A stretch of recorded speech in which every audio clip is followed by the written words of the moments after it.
शादी में आई चुड़ैल। पन्नपुर नाम के एक गांव में शादी चल रही होती है। वाह, मजा आ गया फूफा जी। शादी में क्या खाना बना है? बाराती तो उंगलियां चाटते रह जाएंगे। हाँ, तुमने सही कहा। पनीर की सब्जी का तो कोई जवाब ही नहीं। दूसरी तरफ पंडित जी फेरों की तैयारी कर रहे होते हैं कि तभी वहाँ एक चुड़ैल आ जाती है। अरे मर गया रे, ये चुड़ैल यहाँ क्या कर रही है? अरे दिवाकर जी, ये आपकी कौन सी रिश्तेदार है? अरे मुझे क्या पता। क्या भाग्यवान, कहीं ये तुम्हारे मायके से तो नहीं आई है?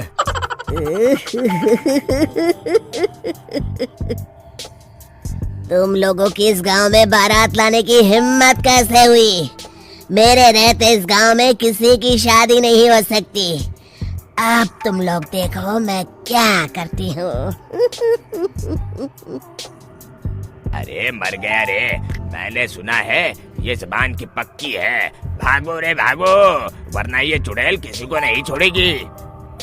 हाँ, तुम सही कहते हो मोहन भाई। यहाँ से भाग लेने में ही हम सबकी भलाई है। देखते ही देखते शादी के मंडप में भगदड़ मच जाती है और चुड़ैल सब कुछ उजाड़ कर रख देती है। फिर एक दिन मोहन की शादी तय हो जाती है। अरे भाई, अगले हफ्ते मेरी शादी तय हो गई है, लेकिन इस चुड़ैल की दहशत के मारे तो मेरे हाथ पैर कांप रहे हैं। अरे मोहन, तुम्हारा दिमाग तो खराब नहीं हो गया? तुम अपने साथ साथ हम सब गांव वालों को भी बलि का बकरा बनाना चाहते हो?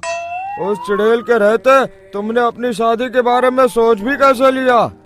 देखो गोपाल, डर तो मुझे भी लग रहा है, लेकिन उस चुड़ैल के डर से मैं जिंदगी भर कुंवारा तो नहीं रह सकता। तभी वहाँ मोहन के होने वाले ससुर आ जाते हैं।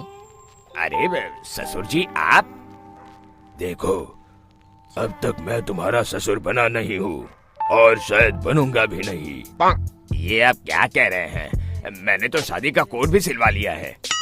मैं अपनी बेटी की शादी किसी अच्छे गांव में कराना चाहता हूँ। तुम्हारा गांव तो भूतिया गांव है। मैं तो क्या, अब तो कोई भी अपनी लड़की इस गांव वालों को नहीं देगा। इस तरह चुड़ैल के डर से उस गांव में किसी की भी शादी नहीं हो पाती। फिर एक दिन गांव के जमींदार अपनी बेटी की शादी करने का विचार करते हैं, लेकिन चुड़ैल के डर से उनकी भी हिम्मत जवाब दे देती है। अगर मेरी बेटी की शादी तय समय से नहीं हुई तो मेरी नाक कट जाएगी। मुझे कुछ करना ही होगा। एक सलाहकार के कहने पर जमींदार काशी से एक बहुत ही नामी तांत्रिक को अपने घर बुलवाते हैं, जो भूत चुड़ैल को पकड़ने में माहिर माना जाता था। जमींदार साहब, आप चिंता मत करिए। इस गांव की सीमा में प्रवेश करते ही मुझे उस चुड़ैल के बारे में सब पता चल गया था। आप उसे जल्दी से जल्दी कैद कर लीजिए ताकि मैं अपनी बेटी की शादी कर सकूं। जब वो चुड़ैल एक इंसान थी, तब ठीक उसकी शादी करने वाले दिन ही उसकी और उसके होने वाले पति की एक दुर्घटना में मौत हो गई थी। उसका होने वाला पति आज भी भूत बनकर जंगल में भटकता है। इसलिए जब तक चुड़ैल की शादी नहीं हो जाएगी, वो किसी और की भी शादी नहीं होने देगी।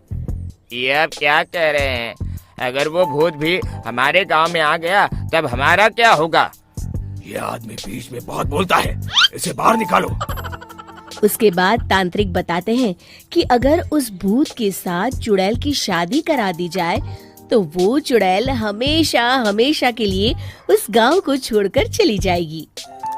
जमींदार साहब, आप अपनी बेटी की शादी की तैयारी शुरू कर दीजिए।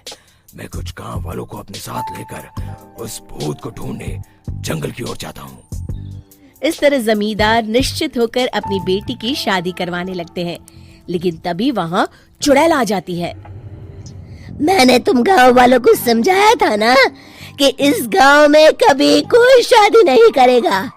लगता है तुम लोग मुझे हल्के में ले रहे हो। चुड़ैल जमींदार की बेटी को उठा लेती है।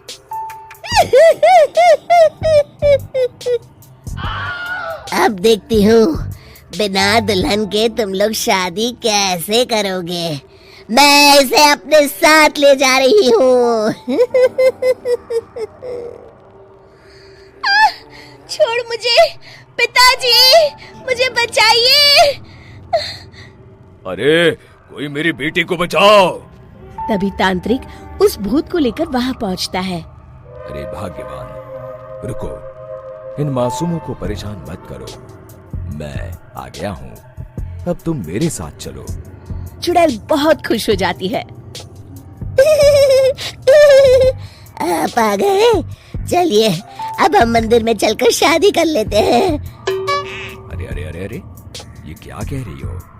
मंदिर में जाके दोबारा मरना है क्या? चलो, आज से हम जंगल में रहेंगे। चुड़ैल चली गई, अब मेरी शादी हो जाएगी। इस तरह सभी गांव वाले खुशी से झूमने लगते हैं।